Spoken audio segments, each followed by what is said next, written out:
What's up mga kadisipolop? So ngayon nga update muna tayo sa mga alaga nating ibon. Yan, time check muna tayo, 5:20 na ng hapon. Anong oras tayo nakaakyat kaya binisita na natin sila Kidlat. Ayan yung asawa niya. Kalmado lang sila dyan. At ito, may surprise ako sa inyo mga kadisipolop. Ito nga pala yung update natin sa mga pinagpapares. Bali, tinanggalan ko ng pares si Miss BBC Manila kasi parang hindi naman lalaki yun. Kaya ito ang pinares natin sa kanya, yung visitor natin na isa. Ang bilis nga lang nila nagpares. Paglagay ko, bigla na lang binara ko ng visitor yun. Ito naman update sa mga nasa flyers. Nakawala nga pala yung blue bar na dagit natin at saka yung binigay ni Jumong. At dito naman, binuksan ko na yung patukaan nila. At kung makikita nyo, may moringa powder tayong hawak dyan. In-order natin, dumating na. Yan, sinalin-salin na natin yung patukaan nila. 4, 5, 6, 7. Yan, 7 lang. Tapos nilagyan ko na ng kaunting moringa powder. Para mamaya, shake-shake na lang natin yan. Yan. Para naglalagay lang ng magic syrup sa patukaan ng mga ibon. May kapartner pa nga yan, yung El Toro Probiotics. Para kapag nilagay natin yun, kumakapit yung moringa powder yan. Kung mapapansin nyo, gutom na sila. Sabik na sila sa moringa powder. Yan, inalog-alog ko na lang rin yan. Para pagkabukas natin, ayan, ba? Halong-halo talaga. Diyan, tinapon ko na nga pala yung tira nilang mga tubig.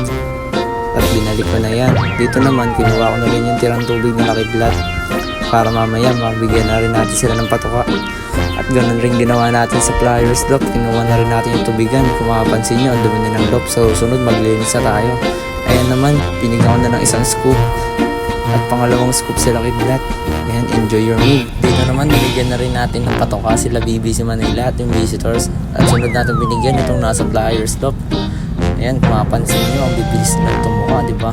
Naka-times lapse kasi yan eh. Ayan, food trip muna kayo. Pagkatapos nyan, sinalinan ko na muna itong tubigan nila para mamaya, di sila mabulunan. Ayan, tapos na nga. Kaya binigay na natin agad sa kanila yan. Minom na muna kayo. Alam kong wow na kayo. Ayan, kung makapansin nyo, wow na rin yung mga yan. At ito rin, binigay na rin natin sila ng maiinom kasi baka mamaya nabubulunan na sila. Hindi naman nakapagsalita yan, hindi makapagreklamo yan, kaya tayo na lang magkukusa. Ganoon rin ginawa natin kila Kidlat, binigyan na rin natin sila ng maiinom. Kung mapapansin nyo dyan, wala sila Kidlat kasi lumabas sila. Sinamantala nilang nakabukas yung kulungan nila eh. Kaya yun, tinakasan nila ako. At dito nga maya lang nakita ko nung nagtutukaan sila BBC Manila at saka yung visitor LP Yarn, long press. At dito nga pala pinasportboard na natin kasi ang tagal nila nagtutukaan eh, mahigit 1 minuto rin.